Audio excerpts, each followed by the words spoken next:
Let me get straight to the point. My middle son is now a senior in college.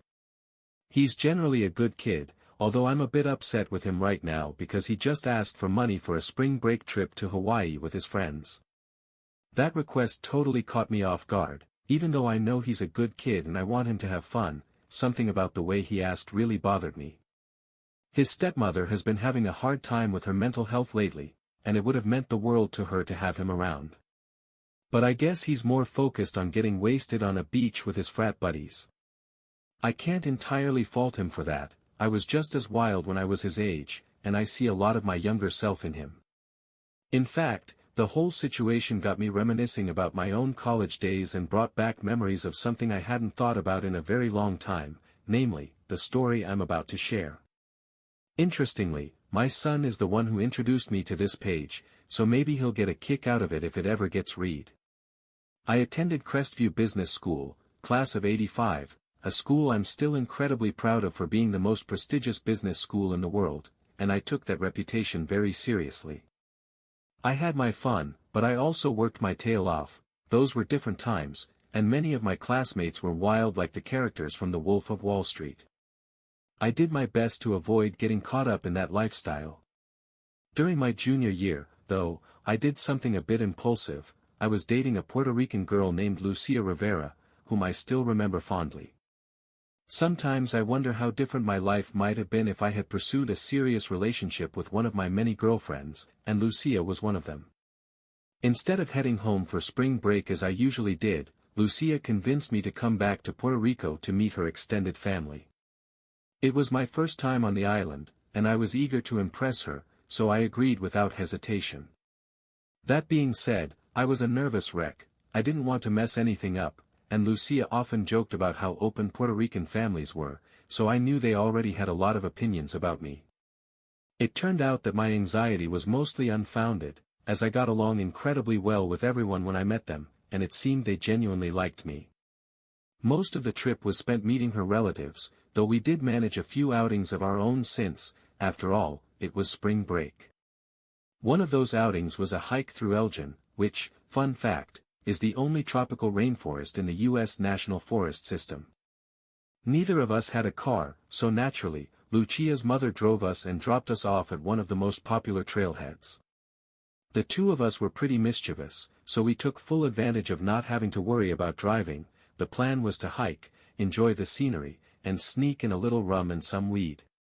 Everything was lining up perfectly until we quickly discovered a major problem. The trail we were most excited about was closed. I don't recall if it was because of flooding, maintenance, or something else, but all I remember was that Lucia was extremely upset. I tried to calm her down and suggested that we could explore one of the many other trails the forest had to offer. She wouldn't budge, insisting that the trail we planned on hiking was the premier one, and the rest didn't even compare.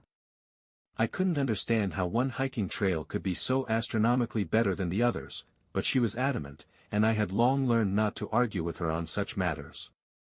So I asked what she wanted to do instead, and she told me we should hike the closed trail anyway. I was feeling rebellious back then, and so was she, so when she proposed the idea, I was all for it.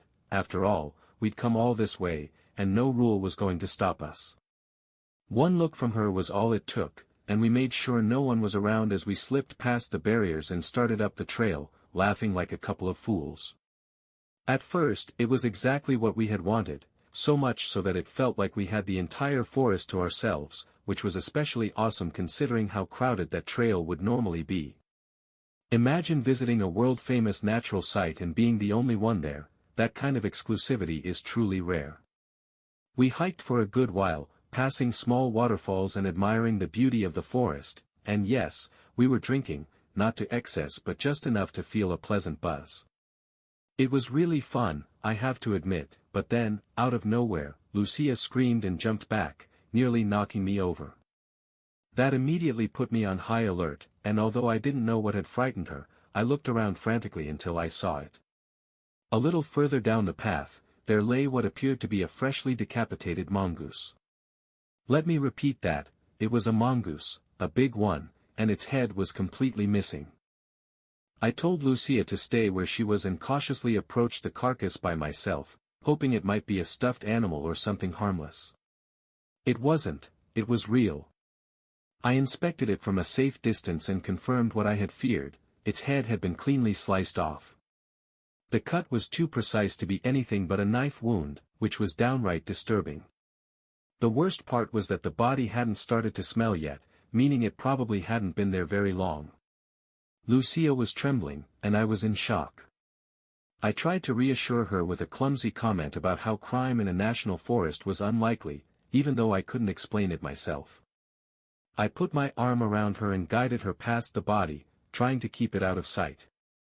All I could think about was putting as much distance as possible between us and that lifeless creature. We walked in silence for a while, and even though we were moving away, I could tell that the moment had passed. The adrenaline rush had worn off my buzz and ruined my good mood. As bad as I felt, I could see that Lucia was far more shaken, and I couldn't imagine she was even enjoying herself in the slightest.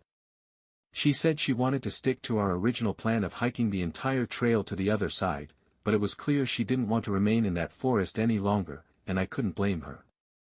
While we walked, I couldn't help but wonder what we had stumbled upon. It didn't make any sense. I wasn't aware of any hunting laws there, and I couldn't imagine that hunting in a national forest so close to a pedestrian trail could be legal. Yet that was the only explanation I could think of for why someone would leave a mongoose's body there to rot. It defied all rational explanations. Maybe it was a hunter who seized the opportunity to claim that part of the forest all to himself, just as we had.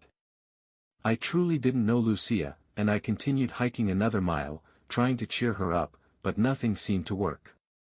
Eventually, she admitted that she wasn't feeling well and wanted to turn back.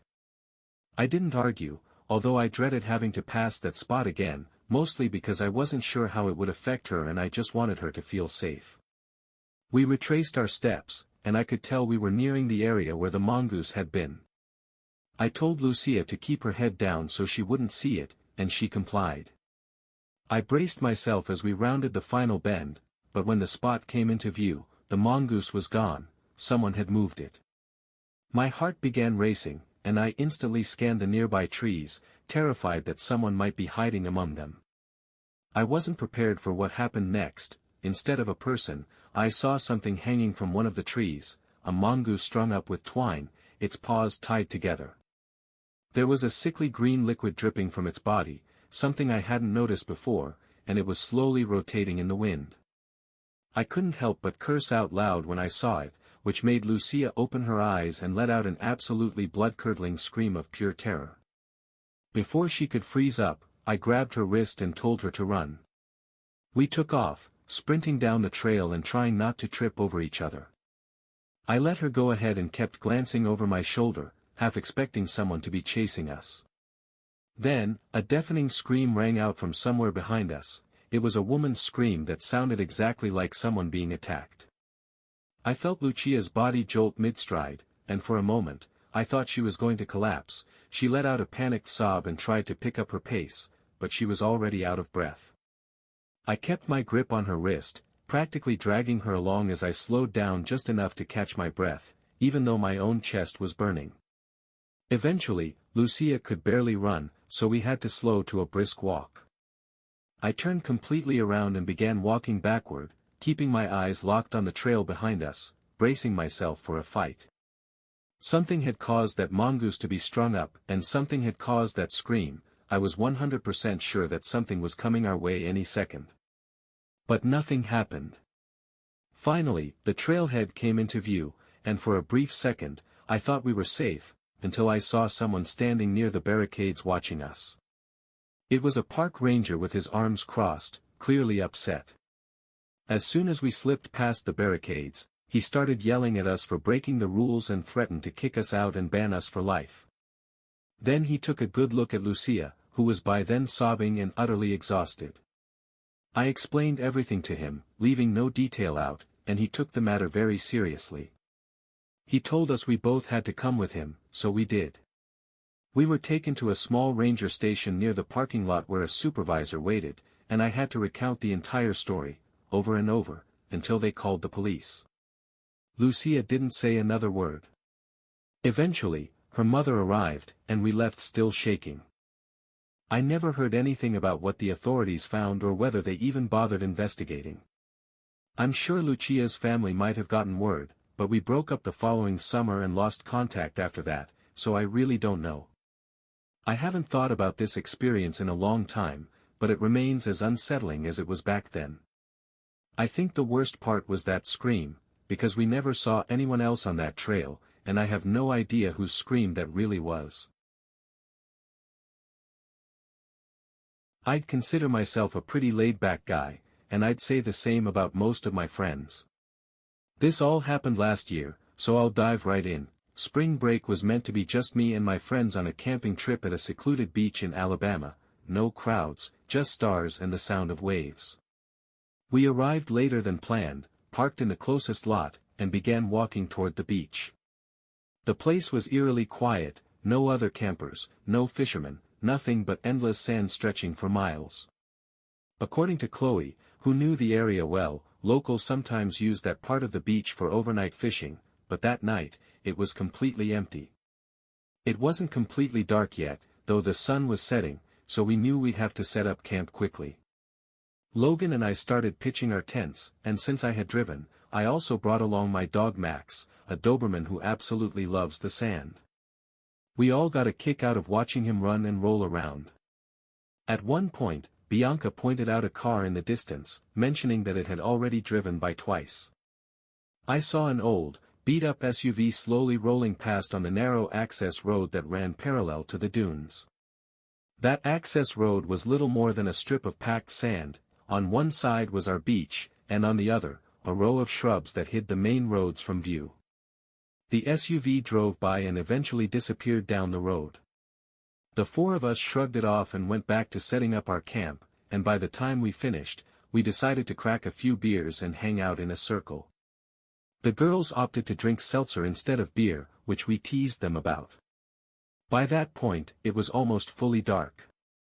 I can't remember who noticed it first, but that same SUV drove by again, only this time it stopped parallel to us. The driver's door opened and a man got out. I could tell he was a man because he was really tall, though I couldn't make out his features. He began walking toward us, and the girls grew nervous. Logan and I assured them not to worry, and we decided to go over and intercept him before he could reach our campsite. Max was already on high alert, so I told him to come along. As we got closer, I noticed that the man was walking oddly. He had a slight limp and nearly stumbled a few times. When we finally reached him, Logan greeted him with a casual, "How's it going, man?" The guy didn't waste any time and immediately slurred, "You're on my property." I replied that we thought the beach was public land. After all, it was highly unlikely that some guy owned an entire beach, especially with no private signs anywhere. After I said that, the man didn't respond. Instead, he pulled out a knife. Max started growling at the sight of the knife, which should have scared the man off given how imposing a Doberman can be, but he didn't back down. Instead, he began running toward us with the knife brandished. Max charged at him, leapt, and bit the man's arm that was holding the knife, causing him to fall to the ground. I yelled, "No," at the top of my lungs because I didn't want Max to get injured, but somehow, Max managed to make the man drop the knife. The man screamed in pain as Max bit his arm, and I shouted for him to get off, and he obeyed, retreating back toward his car while keeping his eyes fixed on us. Eventually, the man got up and started running back to his SUV. Logan and I then hurried back to the girls to tell them what had happened. By the time we were finished, that beat-up SUV had driven off. The girls wanted to pack up and take everything back to the car, but I was nervous about that plan. This guy was clearly unhinged, and I wasn't comfortable walking in the dark with my hands full. Chloe wisely pointed out that he might come back with a gun or something, so I told Bianca to call the police and explain our location and what had happened. Soon, as we began walking toward the parking lot with our stuff, Max remained on high alert, and honestly, he was the only reason I felt even a bit safe. I noticed lights ahead near my car, and I was relieved when an officer stepped out to take our statements. I wasn't ready for what happened next. The officer pointed out that my car's tires had been slashed, and I was horrified to discover it. Then the officer unholstered his weapon and told me to unlock the car, which I did. He opened my trunk, but thank goodness it was a false alarm. He kindly helped me with my tire situation. I'm grateful we had Max with us that night because that guy was probably a drunken lunatic who could have turned a peaceful evening into a quadruple murder. Finding a secluded place to hang out is amazing, but it definitely comes with its risks. It was spring break 2023 when my friend Sierra and I booked a trip to Miami for a weekend getaway. It was both of our first times in Miami. We were both 22 and staying at a full house rental in Wynwood, which was about a 20-minute Uber ride from the beach. We arrived on Thursday late in the day, so we headed out to some nearby bars for our first night. It was a fun start. The next day, we took an Uber to Miami Beach for a classic beach day. We grabbed the towels from the rental and lounged on the beach for hours. Multiple groups of guys approached us, and we just rejected them, but one guy, in particular, came up to me, with a charming accent, a friendly forward demeanor, and, honestly, he was striking from his hair to his physique. He introduced himself as Ethan, asked about our plans for the night, and requested my number, and honestly, I gave it to him. Then he set off down the beach. He didn't seem to be with anyone. We watched, waiting to see if he'd stop to try and get more numbers, but he didn't. He just kept walking, looking at his phone, and eventually left the beach in the direction of the street. Sierra was a little jealous that he had given me more attention, and I could tell later that day, after the beach and a few bars, that we left Miami Beach because it was a bit too crazy for us, definitely typical spring break chaos. We returned to the rental with some drinks and snacks from a nearby store, and we drank in the backyard by the pool while listening to music on Sierra's speaker, plotting our night ahead. Around that time, I texted Ethan to ask about his plans for the night. He responded quickly, saying he and a friend didn't have plans yet, and suggested that the four of us go out together in Wynwood. Sierra jokingly asked if his friend was cute, though I didn't comment on that. We made plans for Ethan and his friend to come pre-game with us at the rental, so they arrived around 8. His friend's name was Liam, and he turned out to be surprisingly good-looking as well. Sierra was visibly pleasantly surprised. They brought their own drinks and left them on the counter in the kitchen, and we spent about an hour drinking in the yard. Everything seemed normal and fun until we eventually decided to walk to a nearby bar, also in Wynwood. I have to admit, Sierra and I were already quite drunk, and both Liam and Ethan kept buying rounds of shots until everything blurred. I wouldn't say I blacked out, but bits and pieces of my memory became foggy from then on. Eventually, Sierra and Liam went off to another part of the bar, presumably to hook up, leaving me alone with Ethan for quite some time. After a while, I had to use the bathroom, but before I left, I remember Ethan calling out, "What do you want for your next drink?" I replied, "A tequila soda," and when I came back, I couldn't believe what I saw. Ethan was hovering over a corner of the bar, clearly doing something sketchy. I moved to get a better view and saw that he had 2 drinks in front of him, yet he was leaning over them as if he were tampering with my drink. I might have been a bit drunk, but that was enough to set off my intuition, so I decided to leave without him noticing and headed to the other side of the bar in search of Sierra. But she and Liam were nowhere to be found. I rushed out of the bar and tried calling her repeatedly, but she wouldn't answer. Then Ethan texted me asking where I was, and I ignored it. I texted Sierra several times, asking where she was and what had happened, and eventually, I blurted out that I believed Ethan was trying to drug me and that we needed to get away from him. I began walking back to the Airbnb when Sierra texted back asking, "Why do you think he was tampering with your drink?"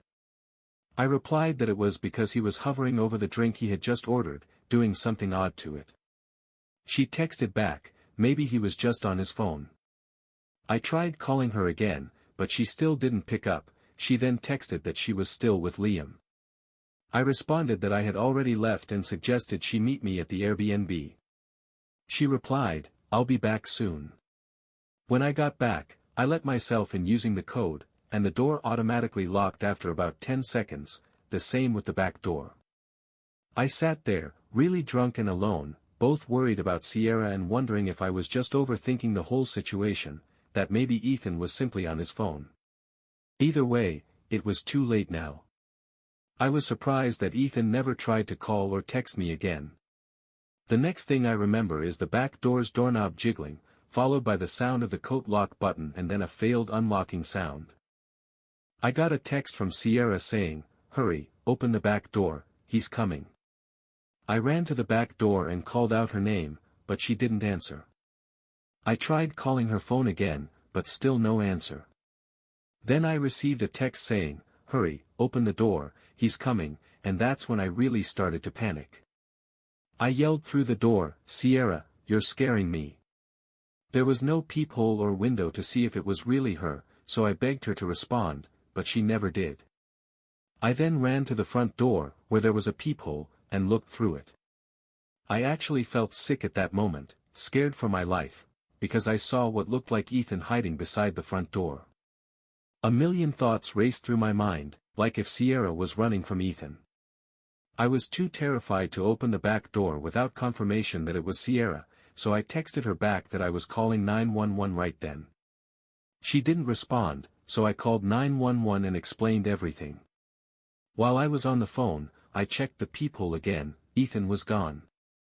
When the police arrived, I let them in, and within 5 minutes, one officer asked if my friend was blonde. I said yes. He then informed me that another officer had Sierra in their squad car and was bringing her over. I was so relieved, yet also horrified when she arrived in a second police car. She had been visibly crying and was extremely drunk.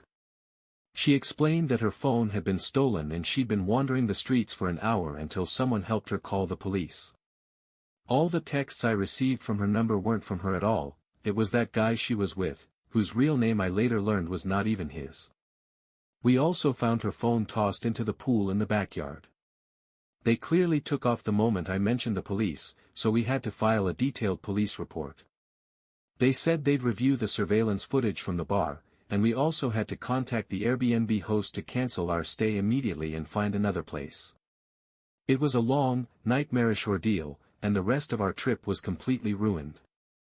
It took a whole week before I heard back about anything from the police, and the only call I received was to confirm the name that the text messages claimed, which didn't match the phone records I'd already figured out. That guy had been using a stolen phone. After that, I never heard from the police again, which is absolutely sickening given how little priority they put on cases like this, even with clear evidence. I have no interest in ever returning to Miami after that terrible experience. I could have honestly been killed.